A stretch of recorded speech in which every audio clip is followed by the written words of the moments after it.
Hi friends, எல்லாத்துக்கும் வணக்கம். எல்லாம் எப்படி இருக்கிறீங்க? பெல்லா குட்டிக்கு கொஞ்சம் சாப்பிட மாட்டேன்னு சொன்னாங்கன்னு சொல்லி எல்லாம் சொல்லியிருந்தேன். அதுக்கு கமெண்ட்ஸில் எல்லாம் டாக்டர்கிட்ட கூட்டிகிட்டு போங்க, சீக்கிரமாக டாக்டர்கிட்ட கூப்பிட்டு போய் காமிங்க அப்படின்னீங்க. தயிர் சாதம் கொடுக்க வேணாம் அப்படின்னு சொல்லி சில பேர் சொன்னீங்க, சில பேர் கொடுக்கலான்னு சொன்னீங்க. தயிர் சாதம் கொடுத்ததுனால அதுக்கு எந்த சைடு எஃபெக்ட்டும் வரல, நல்லா தான் இருக்குது. அது சாப்பிட மாட்டேங்குது, அது பசியோடு இருக்குமே அப்படின்னு சொல்லி தான் நான் ஊட்டி விட்டேன், வேறு ஒன்றும் இல்லை.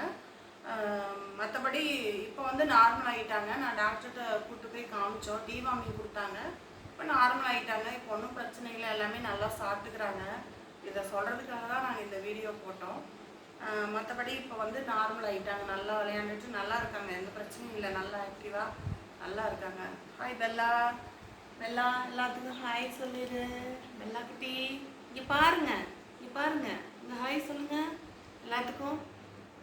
ஏ பெல்லா, ஹாய் பெல்லா. இப்போ நல்லா இருக்காங்க, இப்போ வந்து நல்லா சாப்பிட்றாங்க, எந்த பிரச்சனையும் இல்லை. பெடிகிரி மட்டும் ஒரு சில ஃப்ளேவர் பிடிக்க மாட்டேங்குது. இந்த சீஜு பப்பிக்கு என்ன மாதிரி பெடிகிரி கொடுக்கலாங்கிறத மட்டும் கமெண்ட்ஸில் சொல்லுங்கள். ஓகே ஃப்ரெண்ட்ஸ், பாய்.